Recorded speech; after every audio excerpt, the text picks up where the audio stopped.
Ananya's Nana Nani Homes, a paradise for senior citizens. Holidays nale adu namma GT Holidays da, South India's #1 travel brand. Athisaya அதிசயங்களின் ஆரம்பம். அதிசயம் நடக்கும் நிச்சயமா.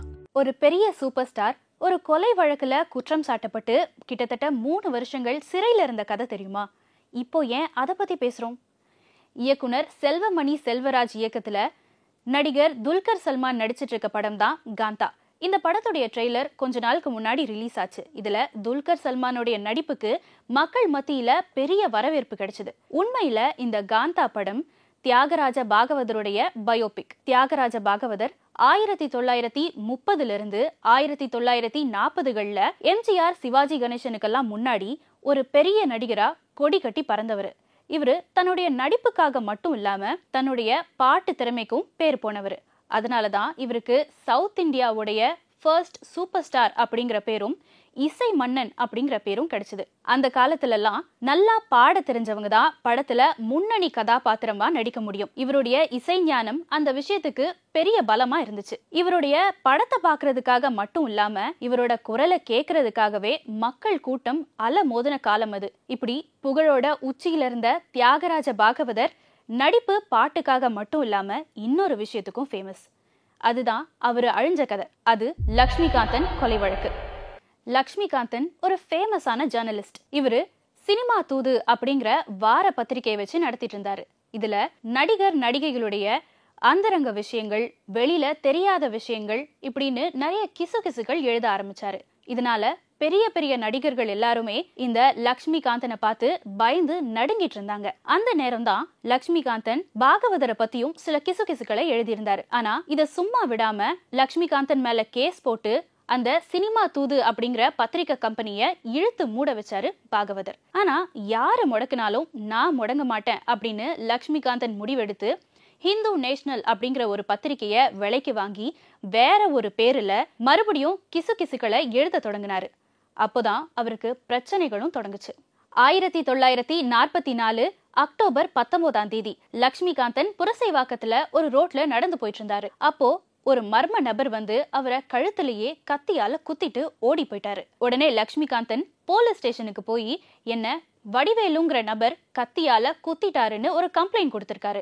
ஆனா police ஸ்டேஷன்ல அந்த கம்ப்ளைண்ட்டை வாங்கல. இது வெறும் சின்ன காயம்தான் அப்படின்னு பேசி லக்ஷ்மிகாந்தனை அனுப்பி வச்சுட்டாங்க. ஆனா இத சும்மா விடக்கூடாதுன்னு நினைச்ச லக்ஷ்மிகாந்தன் இத கோர்ட் கேஸ் வரைக்கும் எடுத்துட்டு போக நினைச்சாரு. அப்போதான் நற்குணம் அப்படிங்கிற ஒரு அட்வொகேட்டை மீட் பண்ணி தனக்கு நடந்த முதல் தாக்குதலை பத்தி சொல்லியிருக்காரு. அதுக்கு அட்வொகேட் கோர்ட்ல சப்மிட் பண்ண வேண்டிய பிரமாண பத்திரிகையில என்னென்னலாம் எழுதணும் அப்படிங்கறத ஒரு பேப்பர்ல எழுதி லக்ஷ்மிகாந்தன் கிட்ட கொடுத்து நாளைக்கு காலையில இதுல இருக்க எல்லாத்தையும் டைப் பண்ணி பிரிண்ட் பண்ணி கொண்டு வாங்கன்னு சொல்லியிருக்காரு. இது நடந்தது 1944 நவம்பர் 7 நைட்டு. மறுநாள் அவர் சொன்ன விஷயம் எல்லாத்தையுமே பிரிண்ட் பண்ணி அட்வொகேட் நற்குணம் வீட்டுக்கு ஒரு ரிக்ஷால போயிட்டு இருந்தாரு லக்ஷ்மிகாந்தன். ஆனா திடீர்னு ஒரு 2 பேர் வந்து ரிக்ஷாவை நிறுத்தி லக்ஷ்மிகாந்தனை வெளியில இழுத்து கத்தியால ரொம்ப கொடூரமா தாக்க ஆரம்பிச்சாங்க.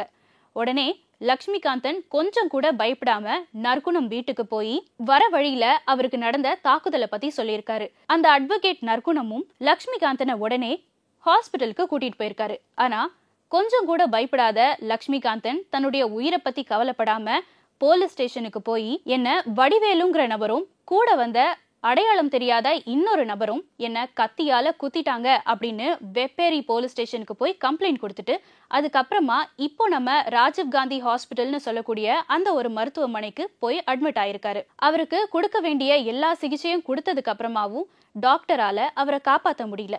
இதனால 1944 நவம்பர் 8 காலையில லக்ஷ்மிகாந்தன் இறந்துட்டாரு.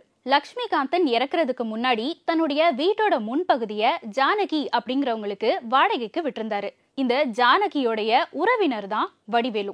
ஒரு காலகட்டத்துக்கு அப்புறமா ஜானகிய அந்த வீட்ல இருந்து காலி பண்ண சொல்லியிருக்காரு லக்ஷ்மிகாந்தன். ஆனா இப்போதைக்கு என்னால காலி பண்ண முடியாது அப்படின்னு ரொம்ப ஸ்டபனா இருந்திருக்காங்க ஜானகி. இந்த விஷயத்த சும்மா விடாம கோர்ட் வரைக்கும் கொண்டு போய் அந்த கோர்ட் கேஸும் கடைசியில லக்ஷ்மிகாந்தனுக்கே சாதகமா முடிஞ்சது. இந்த பிரச்சனைய சும்மா விடக்கூடாதுன்னு நினைச்ச வடிவேலு லக்ஷ்மிகாந்தனை கொலை பண்ண முடிவு பண்ணியிருக்காரு. இந்த விஷயங்கள் எல்லாமே விசாரணையில தெரிய வந்து லக்ஷ்மிகாந்தன் இறந்த அன்னைக்கே வடிவேலுவையும் அரெஸ்ட் பண்ணியிருக்காங்க.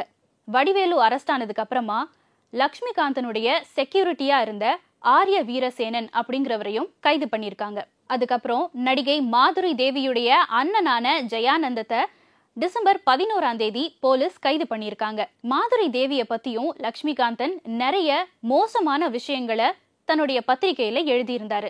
அரெஸ்டான இந்த ஜெயானந்தம் டிசம்பர் 22 ஒரு ஒப்புதல் வாக்குமூலத்தை கொடுத்திருக்காரு. அதுல என்ன சொல்லியிருக்காருன்னு பார்த்தா, நான், வடிவேலு, ஆரிய வீரசேனன், அப்புறம் இன்னொரு 4 பேர், நாங்க எல்லாரும் சேர்ந்துதான் லக்ஷ்மிகாந்தனை கொலை பண்றதுக்கு முடிவு பண்ணோம். எங்களுக்கு பின்னாடி எங்களுக்கு ஆதரவா பிரபல நடிகர்கள் NS கிருஷ்ணனும் தியாகராஜ பாகவதரும் சப்போர்ட்டுக்கு இருக்காங்க. இவங்க இந்த கொலையை செய்து முடிக்கிறதுக்காக எங்களுக்கு 2500 ரூபாய் காசு கொடுத்தாங்கன்னு சொல்லியிருக்காரு. அவர் கொடுத்த அந்த வாக்குமூலத்தை அடிப்படையா வச்சு தியாகராஜ பாகவதர், NS கிருஷ்ணன், அப்புறம் இயக்குனர் ஸ்ரீராமலு நாயுடு இவங்க 3 பேரையும் போலீசார் கைது பண்ணியிருக்காங்க. ஆனா இந்த வழக்குல இருந்து எப்படியோ ஸ்ரீராமலு நாயுடு மட்டும் வெளியில வந்துட்டாரு. ஆனா மீதி இருக்க 2 பேர், அதாவது தியாகராஜ பாகவதர், NSK இவங்க 2 பேரால எத்தனை வாட்டி மேல்முறையீடு செஞ்சு பார்த்தும் வெளியில வர முடியல. அதுக்கப்புறம் இந்த கேஸ்ல வந்த சாட்சிகள் எல்லாமே பொய் அப்படின்னு 3 வருஷம் கழிச்சு நிரூபணம் ஆனதுக்கு அப்புறமா 1947 NS கிருஷ்ணனும் தியாகராஜ பாகவதரும் இந்த கேஸ்ல சம்பந்தம் இல்லாதவங்க, அவங்க 2 பேரும் நிரபராதிகள் அப்படின்னு சொல்லி கோர்ட் விடுதலை பண்ணுச்சு. NS கிருஷ்ணன், தியாகராஜ பாகவதர் இவங்க 2 பேருமே ஜெயில இருந்து வெளியில வந்ததுக்கு அப்புறமா மறுபடியும் சினிமாக்குள்ள போனாங்க. NS கிருஷ்ணன் அவரு சாகுற வரைக்கும் கிட்டத்தட்ட ஒரு 50 படங்கள் கிட்ட நடிச்சாரு. அது எல்லாமே சில படங்கள் சக்சஸ், சில படங்கள் ஃபிளாப். ஆனா இதே மாதிரி தியாகராஜ பாகவதருடைய சினிமா வாழ்க்கை அமையல. ஜெயில இருந்து வெளியே வந்த தியாகராஜ பாகவதர் மறுபடியும் சினிமாக்கு போனாரு. ஆனா அவரோட புகழுடைய பொற்காலம் முடிஞ்சு போயிருந்துச்சு. காலம் மாறுச்சு, ரசிகர்களும் மாறினாங்க, சினிமாவும் நிறைய மாற்றத்தை பார்த்துச்சு. ஆனா மக்கள் மனசுல தியாகராஜ பாகவதர் ஒரு குற்றவாளியாவே தொடர்ந்தாரு. அவர் ஜெயில இருந்த அந்த 3 வருஷம் தியாகராஜ பாகவதருடைய சினிமா வாழ்க்கைய திருப்பி போட்டுச்சு. அவர் வெளியில வந்ததுக்கு அப்புறமா நடிச்ச எந்த படமும் ஓடல. ப்ரொடியூசர்ஸ்க்கும் ஒரு பெரிய நஷ்டத்தை கொடுத்தாரு. அவரு ஜெயில இருக்கும்போது மேல்முறையீடு செய்யறதுக்காகவே அவரு இதுவரைக்கும் சம்பாதிச்ச பணம் எல்லாமே செலவாச்சு. அதுக்கப்புறம் 1959 தன்னுடைய 49வது வயசுல சக்கர வியாதி வந்து இறந்து போனாரு. ஒரு குரல் ஒரு தலைமுறைய நெகிழ வச்சுது. ஆனா அதே குரல் ஒரு கொலை வழக்குல மௌனமா நின்னுச்சு. தியாகராஜ பாகவதர் மறுபடியும் தியேட்டருக்குள்ள வந்தாரு. ஆனா அவருடைய இடம் மாறி இருந்துச்சு. இப்படிதான் அவர் இறக்குறதுக்கு முன்னாடியே அவருடைய காலம் அழிஞ்சது. Ananya's Nana Nani Homes, a paradise for senior citizens. Holidays nale adu namma GT Holidays da, South India's #1 travel brand. அதிசயங்களின் ஆரம்பம். அதிசயம் நடக்கும் நிச்சயமா.